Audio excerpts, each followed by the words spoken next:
በጣም አስፈሪ ደመና አለ።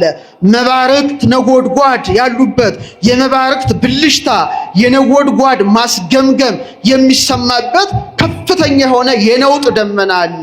ደምፀ ገሪሁ ለዝናብ የዝናብ ኮቴው ተሰማ ማለት ግግግግ እያለ ነጎድጓዱ እያስገመገመ ሰማዩ በደመና ጠቁሮ ሲታይ ይሄ ደግሞ በጣም አስፈሪ ነጎድጓዱ ያገሳ መባረክቱ እየተብለጨለጩ የሚታዩበት በጣም ኃይለኛ ደመና በረዶ የተሸከመ አልፎ ተርፎ አውሎ ነፋስ የያዘ ከባድ ደመናን ስትመለከቱ ህሊናችሁ ቀጥታ ሲና ተራራ ላይ መሄድ አለበት። የት መሄድ አለበት?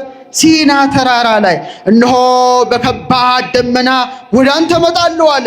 ከዛ እንዳለውም አልቀረ።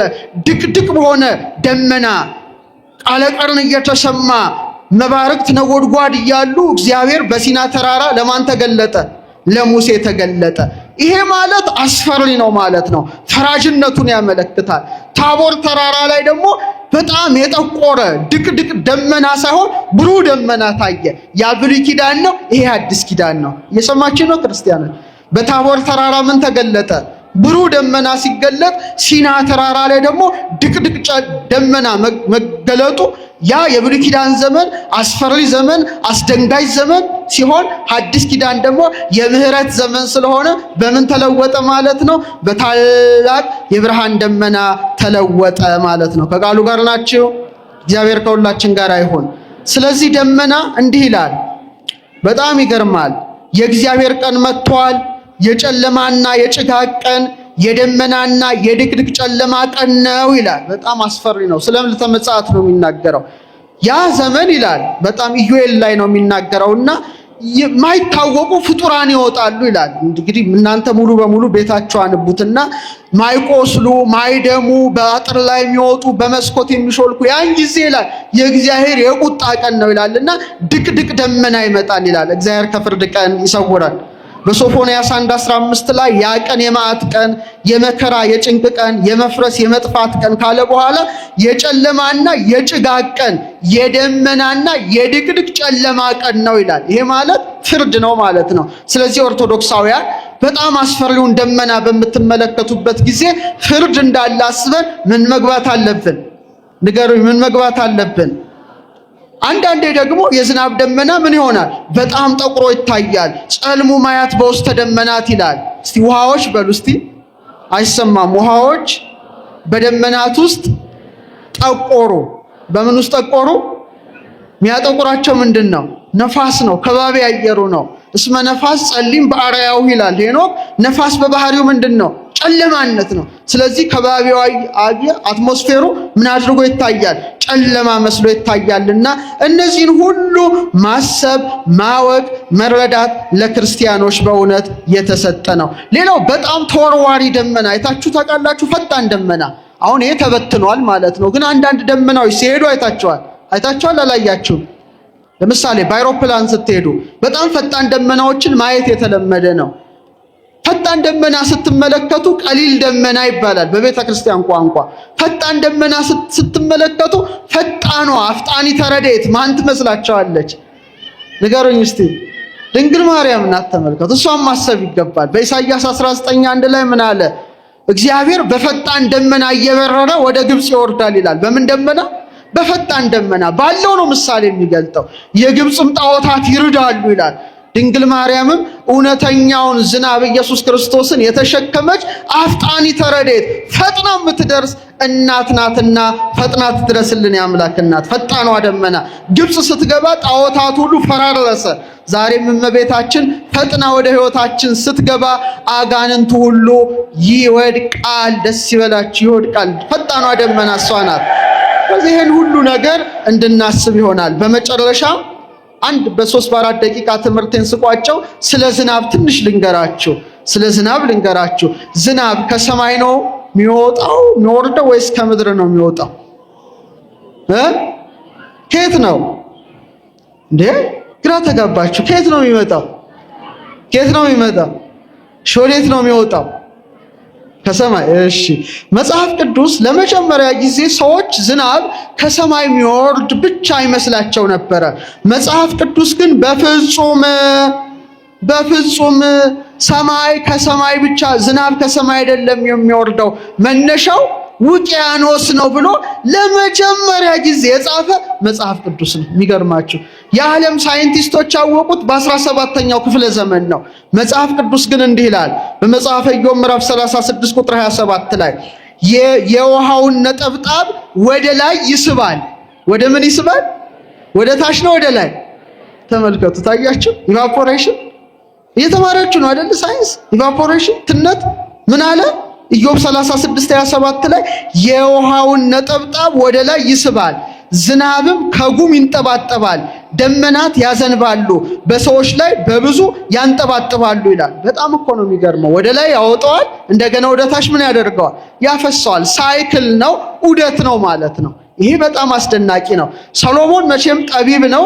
ዛሬ ሜትሮሎጂስቶች እንዲዘንባል፣ እንዲወጣል፣ እንዲወርዳል፣ የኃይለኛ ግፊት አለ፣ የአየር ግፊት አለ እንደሚሉት ሁሉ እሱም እንዲህ ይላል መክብብ 1:6 ላይ ነፋስ ወደ ደቡብ ይሄዳል ይላል። ወደ ምን አቅጣጫ? ወደ ደቡብ። እስቲ ያስቡት። ወደ ሰሜን ይዞራል፣ ዑደት አለ። ዘወትር በዙረቱ ይዞራል፣ ነፋስም በዙረቱ ይመለሳል ካለ በኋላ ፈሳሾች ሁሉ ወደ ባህር ይሄዳሉ። ወደ ምን ይሄዳሉ? አሁን ዝናቡ ይዘንባል። ምን ውስጥ? ባህር ውስጥ፣ ውቅያኖስ ውስጥ፣ ምድር ላይ። ባህሩ ግን አይመላም ማለት። ውቅያኖስ ሞልቶ ያውቃል? ከተፈጠረ ጀምሮ እንዳለ ነው። ለምን አይሞላም? እንደው ዝናብ ይዘንባል ግን አይሞላም። ሲመልስ ምን አለ? ፈሳሾች አለ ወደሚሄዱበት ስፍራ እንደገና ወደዚያ ይመለሳሉ። አይገርምም? ይፈሳል እንደገና ይመለሳል። ውሃ ቀዳ ውሃ መልስ ማለት ነው። እግዚአብሔር ስራው አይገርማችሁም? እስቲ አመስግኑት። ይንገናናው እንዲህ እያሽከረከረ እንትን ይላል። አሞጽም ምን ይላል? ምዕራፍ 9 ቁጥር 6 ላይ የባህርንም ውሃ ጠርቶ ይላል በምድር ፊት ላይ የሚያፈሰው እርሱ ነው፣ ስሙም እግዚአብሔር ነው አለ። ስሙ ማን ነው? የባህርን ውሃ ጠርቶ እንደገና የሚያፈሰው ወደ ላይ ያወጣዋል፣ እንደገና በትነት መልኩ ከዛ በኋላ እንደገና ወደ ምድር ያወርደዋልና የእግዚአብሔር ስራው በጣም ድንቅ ነው። በሀገራችን አንድ ሜትሮሎጂስት ነበረ። ሜትሮሎጂስት ማለት የሥነ ፍጥረት ሊቅ ነው። 14ኛው ክፍለ ዘመን ላይ ነበረ። አባ ጊዮርጊስ ዘጋስጫ በሰዓታት መጽሐፉ ላይ ምን አለ መሰላችሁ? ሳይንስ ከማለቱ በፊት እግዚአብሔርን ስራውን ሲያደንቅ ቅዱስ እግዚአብሔር ብሎ ካመሰገነ በኋላ ረቂቅ በሆነ በደመናትነት አለ። ረቂቅ በሆነ በምን? ለዓይን በማይታይ በደመናትነት ዘያቁሮ ለማይ ውሃውን የሚቋጥር ውሃውን ምን የሚል የሚቋጥር ያርጎም ቀላይ ከውቅያኖስ ደግሞ ወደ ላይ የሚያወጣው ወይወርዶም ነው ሰማይ በሰማይ ደጃፍ ወይም በሰማይ መስኮት የሚያፈሰው እግዚአብሔር ብቻ ነው። ክብር ለአምላካችን ይሁን። በጣም ይገርማል። እና ይሄ እንግዲህ የታወቀው 17ኛው ሴንቸሪ ላይ ነው። አሁን ቅርብ 17ኛው ክፍለ ዘመን ላይ የሳይንሱ ዓለም ውሃ እየተነነ ኢቫፖሬት እያደረገ ከዛ ሁለት ሃይድሮጅን አተም አንድ ኦክሲጅን አተም H2O ሆኖ እንደሚፈስ ያወቀው 17ኛው ነው። እንደና አባ ጊዮርጊስ ዘጋስጫ ያሉ አባቶች ግን አስቀድመው የዝናብን የመዝነብ ምስጢር ቁልፉነቱን ያወቁ ሊቃውንት ነበሩ። ክብር ለአባቶቻችን ይሁን። ክብር ለአባቶቻችንና ክረምቱ ይሄን ሁሉ ምስጢር የሚያስተምራችሁ በመሆኑ ኦርቶዶክሳውያን ደመናን ስታዩ፣ መብረቅን ስታዩ፣ ነጎድጓድን ስታዩ ይሄን ሁሉ ምስጢር እንድታስቡ ቤተክርስቲያናችን ምን ትላለች? አደራ ትላለች። የሰማችሁ ነው። ለምሳሌ አሁን ክረምት ላይ በጣም አስፈሪው ነገር መብረቅ ነው አይደለ? ግን ጥሩ ነው መጥፎ ነው? መብረቅ ጥሩ ነው መጥፎ ነው? አታውቁትም አይደል? መጽሐፍ ቅዱስ ግን ለይቶ በመጽሐፍ ሄኖክ ላይ ወይበርቁ ለበረከታት ለበረከት ብልጭ ይላሉ አለ። ለበረከት ምን ይላሉ? ብልጭ ይላሉ። በጣም አስደናቂ ነው። ብልጭ ሲል ምንድነው? በረከት ነው ማለት ነው። እጽዋት እንዲያብቡ እንዲያፈሩ የሚያደርግ ነው። ለምሳሌ መብረቅ ሲወርድ ምንድነው? ከባቢ አየሩን ይከፍለዋል። ለምሳሌ ዛሬ አዝርዕት አትክልት እጽዋት ከባክቴሪያ ጥሩ ማዳበሪያ ያገኛሉ። በተመሳሳይ መልኩ መብረቅ በሚጥልበት ጊዜ ናይትሬት የሚባል የበለጸገ ለአትክልት መፋፋት የሚጠቅም ነገር ምድር ያገኛል። በዛ ምክንያት እጽዋቱ ምን ይላሉ? ንገሩኝ። እጽዋቱ ምን ይላሉ? ያብባሉ፣ ያፈራሉ። ስለዚህ እግዚአብሔር በስራው የተመሰገነ ይሁን ማለት ነው። ክረምቴን ሁሉ ያሳስባልና ቅዱስ ያሬድ ሶበ ይዘንብ ዝናብ በሚዘንብ ጊዜ አለ ድሆች ይደሰታሉ አለ። ድሆች ምን ይላሉ? ምድርም ትለመልማለችና እንግዲህ ከሰኔ 26 ጀምሮ እስከ መስከረም 25 ቤተክርስቲያናችን ደመና፣ ዝናብ፣ ጉም፣ ዘር እያለች ከሐምሌ ገብርኤል ደግሞ ስለ መባረክ፣ ስለ ነጎድጓድ፣ ስለ በረድ እየመሰከረች የሥነ ፍጥረት ጌታ እግዚአብሔርን ታመሰግናለችና ልዑል እግዚአብሔር ሁላችንን በሰላምና በጤና ጠብቆ ክረምቱ ላይ አድርሶናልና ይህ ወር መጠሪያው ምን ሆነ? እስቲ ንገሩኝ። ወሩ ምንድን ነው? ኧረ ተናገሩ። ሰኔ። እስቲ ድገሙት። ሰኔ ምን ማለት ነው? ሰኔ ምን ማለት ነው? ወርሃ ዘር ሰናይ ማለት ነው። መልካም ዘር የሚዘራበት። ሰናይ ማለት ምን ማለት ነው? ያማረ ማለት ነው። ወርሃ ዘር ሰናይ መልካም ዘር የሚዘራበት። ምን ስለሚዘንብ ዝናብ። ገበሬ ጥሩ ዘር ምርጥ ዘር መርጦ ስለሚዘራበት የምርጥ ዘር ወር የመልካም ዘር ወር ተብሎ ተሰየመ። በጣም የሚገርም ነው። ቀጥሎስ ያለው ወር ሐምሌ። ሐምሌ ምን ማለት ነው? ሐሚላሚሎት መለምለም ማለት ነው። መረንጎድ። ምድሪቱ ምን ትሆናለች? ትለመልማለች። አቤት አባቶቻችን ተፈጥሮ። ነሐሴ ብትሄዱ ደግሞ ንሂሶት ማለት ንዑስ አንቀጹ ጥብቀት፣ ጽናት፣ ቅናተ ገቦ ክረምት ይሉታል አለቃ ኪዳነ ወልድ። የክረምት ጎን መታጠቂያ ጽናት ምንድን ነው? አሁን ሐምሌ ላይ አረንጓዴው ምን ይሆናል? ስሩ ወደ ታች በጣም ይገባና መሬቷን ምን ይዛታል? አጥብቆ ይዛታል። ስለዚህ የጽናት ወር ስለሆነ ምን ተባለ? ኧረ መልሱ። ፈረንጆች ግን የሚገርማችሁ ስለ ተፈጥሮ አይደሉም። ኢትዮጵያውያን ብቻ ነው ወራቸውን ሲሰይሙ ከተፈጥሮ ጋር ያዋሃዱት። ሌላው ዓለም አያውቅም። ለምሳሌ ሰኔ በፈረንጆች ምን ይባላል? ምንድን ነው? ጁን ማለት ሰኔ ማለት አይደለም። ኦርቶዶክሳውያን ልብ አድርጉ። እንግሊዘኛው ላይ ተጠንቀቁ። ጁን ማለት ሰኔ ማለት አይደለም። ጁኖ የሚባል ጣዖት ነው። ምን የሚባል ጣዖት ነው? ጁኖ የሚባል የጣዖት ስም ነው። ቀጥሎ ሐምሌስ ምን ይባላል በፈረንጅኛው? ጁላይ ማለትም ሐምሌ ማለት አይደለም። በጁልየስ ቄሳር የተሰየመ ነው። ነሐሴ ማለት ምንድነው በፈረንጆች? ኦገስት ማለት አይደለም። ኦገስት በአውግስጦስ ቄሳር የተሰየመ ነው። ሴፕቴምበር ማለትም መስከረም ማለት አይደለም። 7 ማለት ነው። መስከረም ማለት ምንድነው? መስ ማለት መቼ መሸ፣ ክረምቱ መሸ፣ ክረምቱ ተጠናቀቀ ነው። ኦክቶበር ማለት 8፣ ኖቬምበር ማለት ህዳር ማለት አይደለም፣ 9 ማለት ነው። ዲሴምበር ማለት ታህሳስ ማለት አይደለም። ታህሳስ ለኛ ማን የተወለደበት ወር ነው? ንገሩኝ። ክርስቶስ አምላካችን። ሐሰሰ ማለት ፈለገ ማለት ነው። የፍለጋ ወር፣ የማሰስ ወራት። መሲሁ ስለተወለደ ሰብአ ሰገል አይቴ ሃሎ ዘተወልደ ንጉሥ አይሁድ፣ የተወለደው ንጉሥ ወዴት አለ? እስመ ርኢነ ኮከበ ዚአሁ በምስራቅ ወመጻእነ ከመ ንስግድ ሎቱ፣ የእርሱን ኮከብ በምስራቅ አይተን ለእርሱ ልንሰግድ መጥተናል ብለው አስሰው ክርስቶስን አገኙት። ታኅሳስ ተባለ። ደስ ይበላችሁ። በፕላኔቷ ለኢየሱስ ክርስቶስ የሰጡት ነው። ጥር ማለት ጃንዋሪ ማለት አይደለም። ጃንዋሪ ጥር ነው ይላሉ፣ ግን ጃኑስ ጣዖት ነው። ማን ነው? ዘ ጎድ ኦፍ ጌትስ ኤንድ ዶርስ ይባላል። የበርና የመዝጊያ እስታቹ ነው። አንድ ሐውልት ነው፣ 2 ፊት አለው። ሮማ በር ላይ ይቆማል። አንዱ ፊቱ ወደዛ ያል፣ አንዱ ፊቱ ወደዛ ያል። ሮማን የሚጠብቅ ነው ይባላል ጃኑስ። ከጥር ቀጥሎ ልንገራችሁ። ከጥር ቀጥሎ ምንድነው? የካቲት በነጮቹ ምንድነው? ፌብሩዋሪ። ፌብሩም ማለት መንጻት፣ ለጣዖት የመንጻት ስርዓት የሚያከ ሪቹዋል ነው። ቀጥሎ ያለውስ መጋቢት የመመጋገብ ወር ነው። ወርሃ ኅሪና ነው። ቀኑ 12 ሌሊቱ 12 ነው። ፈረንጅኛው ግን አይደለም። ማርች ማለት the god of war የጦር አምላክ ነው። የምን አምላክ ነው? ሚያዚያስ የሚዛዝት ወራት፣ የሚዜዎች ወራት ነው። ሰርግ ይደረጋል። በፈረንጅኛው ግን ምንድነው? ሴቶች መልሱ። ሚያዚያ ምንድነው አንቺ? ኤፕሪል ማለት ሴት ጣዖት ናት። አፍሮዳይት ትባላለች እና ዘ ጎደስ ኦፍ ቢዩቲ ኤንድ ሜሬጅ ለሴቶች ጥሩ ባል ትሰጣለች ተብላ ትመለክ የነበረች ጣዖት ናት። የሷ ወር ማለት ነው። ግንቦት የግንባታ ወር ነው። የኢየሩሳሌም ግንብ የተገነባበት ነው።